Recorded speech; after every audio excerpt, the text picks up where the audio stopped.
Hello students, this is Nishu from commerce learning classes.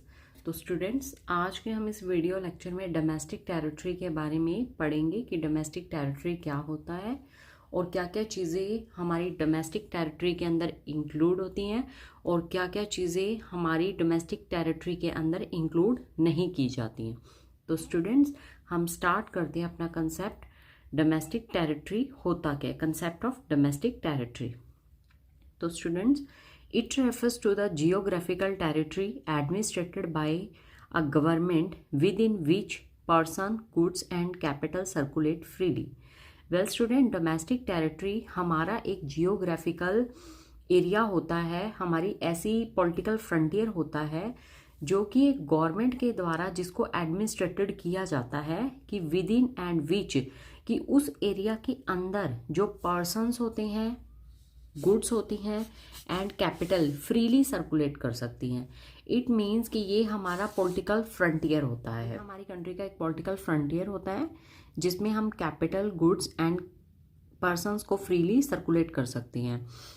ये हमारी जो पॉलिटिकल फ्रंटियर होता है ये किसके द्वारा एडमिनिस्ट्रेटेड किया जाता है? ये ऑलवेज हर एक कंट्री की गवर्नमेंट के द्वारा इसको एडमिनिस्ट्रेटेड किया जाता है। मतलब गवर्नमेंट एक डिसाइड कर देती है कि एक एरिया, कि आप इस एरिया के अंदर आपकी कंट्री की ये एक बाउंड्री लाइन है, इन बाउंड्री लाइन के अंदर पर्सन फ्रीली कहीं भी आ जा सकते हैं, वो कहीं भी रह सकते हैं, गुड्स को इजीली वो इम्पोर्ट एक्सपोर्ट कर सकते हैं एंड कैपिटल फ्रीली सर्कुलेट हो सकती है इन एरियाज के अंदर। That is called the domestic territory of a country.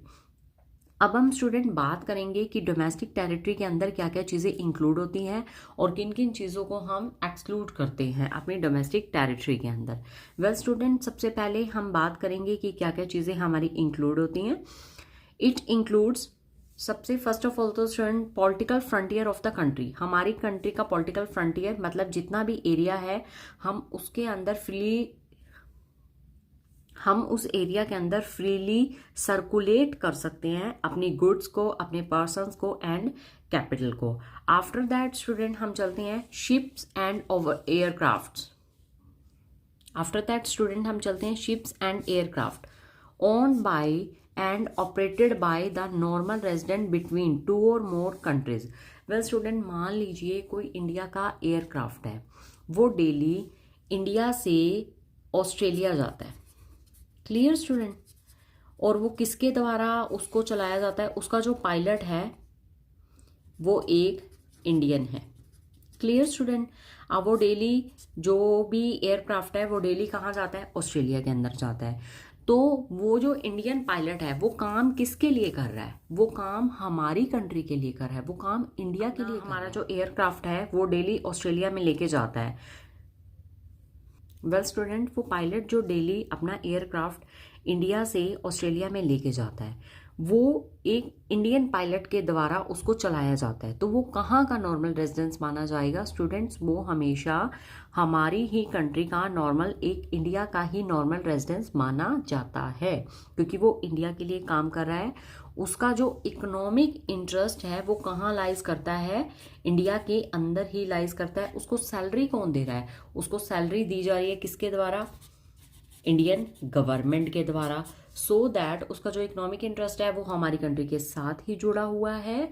वो अपना जो भी एयरक्राफ्ट है वो सिर्फ उसकी एक रिस्पॉन्सिबिलिटी है, उसकी एक ड्यूटी है कि वो ऑस्ट्रेलिया में डेली जो भी विजिटर्स जाते हैं इंडिया से ऑस्ट्रेलिया, उनको डेली वहाँ पर मतलब पहुंचा के आता है या जो भी, लेकिन वो जो काम करता है वो हमारी कंट्री के लिए कर रहा है। उसका इकोनॉमिक इंटरेस्ट हमारी कंट्री के साथ लाइज करता है।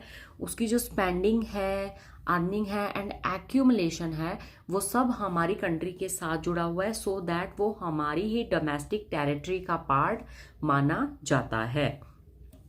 Am I clear student? After that student हम चलते हैं, ये तो हो गया हमारा एयरक्राफ्ट एंड शिप्स का।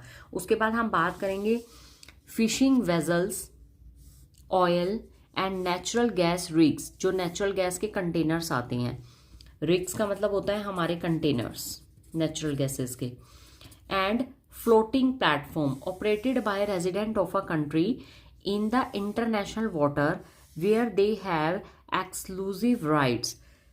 सो स्टूडेंट्स, जितने भी जो पानी में जाने वाली चीज़ें होती हैं, जैसे मान लीजिए कोई शिप्स जाती हैं, जो बड़े बड़े फिशिंग वेजल्स आते हैं, वो जा कहाँ रहे हैं? वो इंडिया से बाहर जा रहे हैं इंटरनेशनल बाउंड्रीज के अंदर।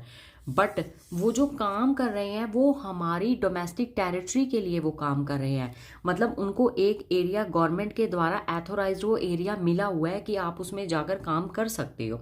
तो वो बाउंड्रीज जो डिसाइड, वो काम तो कर रहे हैं इंटरनेशनल बाउंड्रीज के अंदर, लेकिन वो काम किसके लिए कर रहे हैं? हमारी डोमेस्टिक टेरिटरी के लिए वो काम किया जा रहा है, सो दैट वो हमारी ही डोमेस्टिक टेरिटरी का पार्ट माना जाएगा।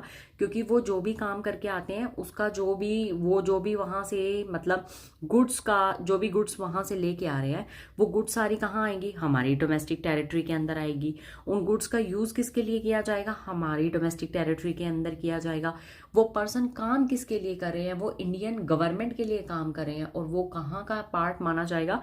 वो ऑलवेज इंडिया की ही डोमेस्टिक टेरिटरी का पार्ट माना जाएगा, क्योंकि उनका जो इकोनॉमिक इंटरेस्ट है वो लाइज करता है इंडिया के अंदर। माना कि वो हमारी पॉलिटिकल फ्रंटियर से बाहर हैं, बट वो डिसाइड किसके द्वारा किया गया है? वो गवर्नमेंट के द्वारा ही उस चीज़ को डिसाइड किया गया है, सो दैट वो हमारी ही डोमेस्टिक टेरिटरी का पार्ट माना जाएगा। Am I clear student? उसके बाद हम बात करते हैं स्टूडेंट, हमारा नेक्स्ट पॉइंट, एम्बेसीज, जितनी भी फॉरेन एम्बेसीज हैं वो बाहर हैं, बट वहाँ पर काम कौन करते हैं? वहाँ पर काम करते हैं इंडियन एम्प्लॉयज़। कॉन्सुलेट जो होते हैं एम्बेसी में ही ये काम करने वाले होते हैं। Clear? Official workers, military establishment, इन सब की जो भी ये कहाँ हैं? ये इनकी एस्टेब्लिशमेंट तो बाहर दूसरे देशों में है। एम्बेसीज वगैरह, जैसे मान लो इंडियन एम्बेसी हर एक कंट्री के अंदर है, लेकिन वहाँ पर जो काम करने वाले पर्सनस हैं वो कौन है? इंडियन पर्सन है। और वो काम किसके लिए कर रहे हैं? वो काम कर रहे हैं इंडियन गवर्नमेंट के लिए, इंडिया के लोगों के लिए काम कर रहे हैं। उनको जो सैलरी दे रहा है वो कौन दे रहा है? इंडिया की गवर्नमेंट उनको सैलरी प्रोवाइड कर रहे हैं। उनका जो इकोनॉमिक इंटरेस्ट है, वो उनका इकोनॉमिक इंटरेस्ट भी हमारी कंट्री के अंदर ही लाइज करता है, सो दैट वो कहाँ के रेजिडेंट माने जाते हैं? वो ऑलवेज इंडियन रेजिडेंट्स ही माने जाते हैं, और वो हमारी ही डोमेस्टिक टेरिटरी का पार्ट माना जाएगा। वेल स्टूडेंट, मान लीजिए कोई ऑस्ट्रेलियन टेरिटरी इंडिया के अंदर एस्टेब्लिश है।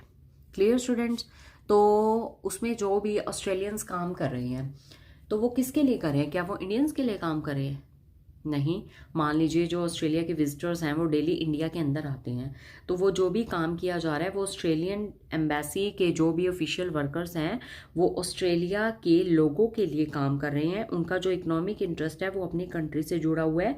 उनकी जो अर्निंग, स्पेंडिंग एंड एक्यूमुलेशन है वो वहीं से ही ऑस्ट्रेलिया से जुड़ा हुआ है। वो सिर्फ एक द पर्पज ऑफ वर्क, वो वर्क के पर्पज के लिए हमारी कंट्री के अंदर एंटर हुए हैं, अपनी एम्बेसी के अंदर वो काम करते हैं। Clear student? तो वो ऑस्ट्रेलिया की ही डोमेस्टिक टेरिटरी का पार्ट माना जाएगा। Am I clear students? After that students हम चलते हैं, इट डज नॉट इंक्लूड, कि डोमेस्टिक टेरिटरी के अंदर क्या क्या चीज़ें इंक्लूड नहीं होती।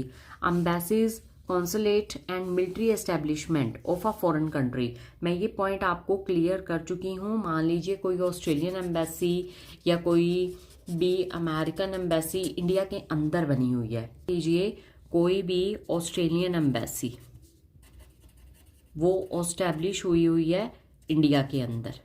क्लियर? तो वो कहाँ का पार्ट माना जाएगा? वो ऑस्ट्रेलिया की डोमेस्टिक टेरिटरी का पार्ट माना जाएगा। वो कभी भी इंडिया की डोमेस्टिक टेरिटरी का पार्ट नहीं। सेंटर ऑफ इंटरेस्ट है ये इनका खुद की कंट्री में होता है। इनका जो इकोनॉमिक इंटरेस्ट है वो वहीं पर ही लाइज करता है। ये सिर्फ एक पर्पस के लिए आए हुए हैं, for the purpose of work. ये अपनी कंट्री के लिए काम करते हैं, काम के पर्पस के लिए यहाँ आए हुए हैं, सो दैट ये ऑस्ट्रेलिया की डोमेस्टिक टेरिटरी का ही पार्ट होगा।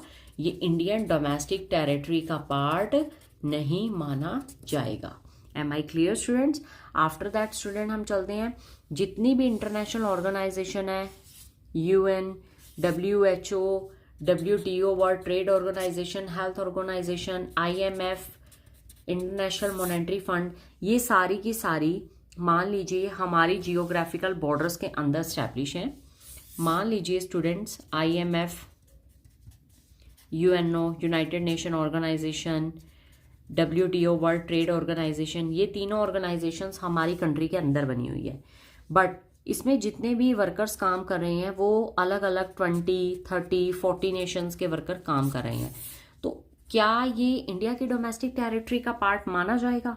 International monetary fund, world trade organisation, UNO, नहीं, ये इंडिया की डोमेस्टिक टेरिटरी का पार्ट नहीं माना जाएगा, क्योंकि ये इंटरनेशनल ऑर्गेनाइजेशंस हैं। इनका पर्पस ये सिर्फ यहाँ पर काम करने के लिए, ये इनकी स्टैब्लिशमेंट हमारी कंट्री के अंदर है, बट जो इनका इकोनॉमिकल इंटरेस्ट है ये इनकी खुद की कंट्री में लाइज करता है, सो दैट ये वहीं के ही डोमेस्टिक टेरिटरी के पार्ट माने जाएंगे। हमारी डोमेस्टिक टेरिटरी का पार्ट नहीं माना जाएगा। क्यों? क्योंकि ये हमारी कंट्री के लिए काम नहीं करते हैं। इनका जो इकोनॉमिक इंटरेस्ट है वो हमारी कंट्री से जुड़ा नहीं हुआ है। इनका इंटरेस्ट इनके ही नेशंस के साथ जुड़ा हुआ है, सो दैट ये इंडियन डोमेस्टिक टेरिटरी का पार्ट नहीं माना जाएगा। होपफुली स्टूडेंट्स आपको ये वीडियो लेक्चर क्लियर हो गया होगा। तो please subscribe and share my video.